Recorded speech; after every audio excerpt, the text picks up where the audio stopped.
Very good evening to each one of you. In the name of our Lord and Savior, Jesus Christ. Amen. What a wonderful Lord and Savior we serve. I am who I am, not because of me. It's all because of Him that I'm able to stand before you. And at this time, I just want to say thank you to the Kuki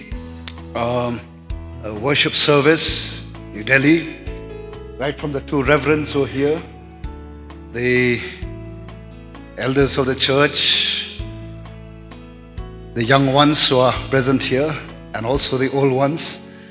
And it is indeed an honor and a privilege for me to stand before you, especially as we approach that day where the whole world remembers the birth of our Lord and Savior, Jesus Christ. Thank you, Brother Vaite, for introducing me to your congregation. Well, like he rightly said, I just want to share a few things about myself before we all, listen to what the Lord has to speak to each one of us this evening through this servant who's standing before you. And so I entered politics. People say, how can that man who stands in the pulpit every now and then, who teach the word of God, why does he want to dirty himself? Because politics is dirty. But then I did not listen to anyone. I looked to the word of God, and the Bible tells us that, politics is not dirty. Politics has been ordained by God to govern right from the time of Adam and Eve. When God created everything, He said it is good. And then God created man, and then made man to be, to control, to manage over everything. And that's just why when we look at Psalms chapter 8, when we look at verses 4, 5 onwards, let me read. Actually, I don't have a big Bible, just a small Bible. Normally I use the Bible, the Kasi Bible. But then let me just remind us. Psalm chapter 8. David said these words in verse 4. What is man that thou art mindful of him, and the son of man that thou visited him? For thou hast made him a little lower than the angels, and hast crowned him with glory and honor.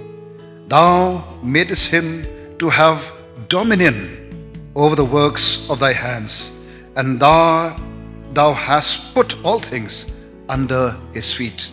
And this is a verse that, that encouraged me so much, that God has given the authority upon man to take care of all other of his creation. And so that is why when I decided to turn, to enter into politics, I did not listen to what people, said about me, that politics is dirty.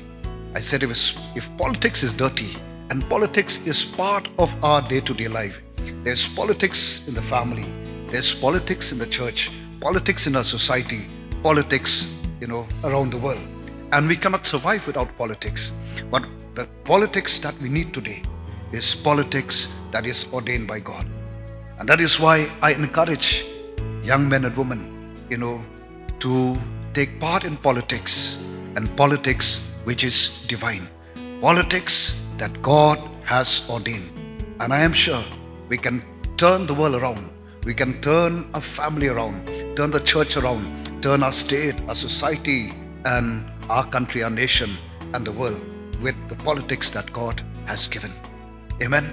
And so that is why when I entered politics, like you said, the first time when I gave my maiden speech, I said, Lord, how do I address my maiden speech?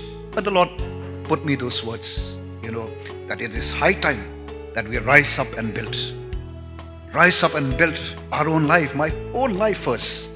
Life of our family, life of our society, and the life of this nation.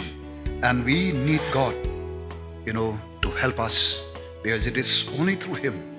And that is also another point that I mentioned also, is that, if we say that the world, what is wrong with the world, it is because of me. And that is why, Solomon, he said that a nation without a vision will perish. When we don't have a vision in our life, we will surely perish. And the vision for us is the vision that God had, to see that this entire world is filled with His glory. And that is why I get that strength to stand every time that I have to speak, to praise God and to glorify God, because that is what I am, who I am. It's all because of Him. If I don't put God first in my life, everything is meaningless. So, dear brothers and sisters, just a little bit about myself. So, I hope that, God willing, we can see a new Meghalaya in the years and days to come.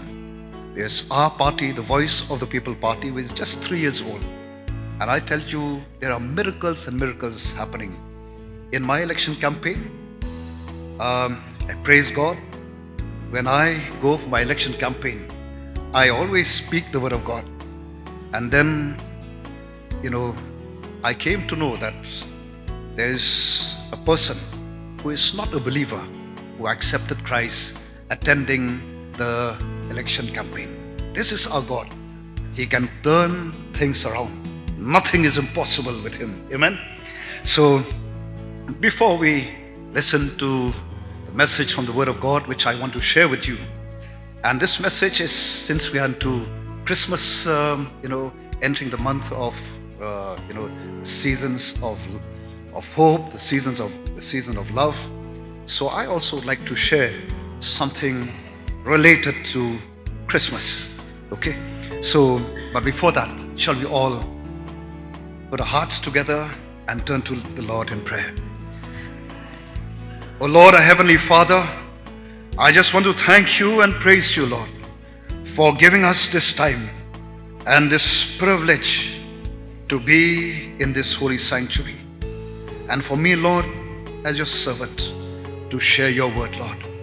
I pray, Father, that You would anoint each and every word that comes out from the mouth of Your servant, so that each and every word that comes out will enter the hearts of Your people, Father, and touch each and every one who is present in this holy sanctuary. For I ask all of this in the name of our Lord and Savior Jesus Christ. Amen. Well, whenever December comes, most of us are always in a joyous mood, in that mood where we feel so good. We're always happy. I'm always happy the moment Christmas comes. In fact, right from November, I start playing Christmas songs. And, I would listen to Christmas songs, almost given a chance 24/7. And we all know that when Christmas comes, it is a time especially for Christians the world over to celebrate, yes, the birth of our Lord and Savior Jesus Christ. And also it is a time where we look forward for the new year. And when we ask ourselves the question, what is Christmas? Well, we can explain Christmas in so many ways, right? And one way in which we can explain Christmas, or to tell people what Christmas is all about, well, we always see that whenever Christmas time comes, there is always, along with Christmas, comes the gift, right? Christmas and gifts, they go together, because we say that, especially children, when there are no gifts, there is no Christmas. So when Christmas time comes, then children, they expect gifts, and which is also true. But when we talk about gifts, normally we only talk of, or we express gifts in terms of, tangibles, something that we can touch, something that we can see. But there are so much you know, of the non-tangible that is also associated with Christmas. Christmas is not just about, giving gifts which we can see, which we can touch, but there are also certain gifts that we receive during Christmas. And that was the gift that God gave us in the first Christmas when He gave His only begotten Son. And it is a gift. Yes, He gave us His Son, but also along with that, there are several other gifts which are associated with the first Christmas. And it is those gifts that I want to share with you this evening.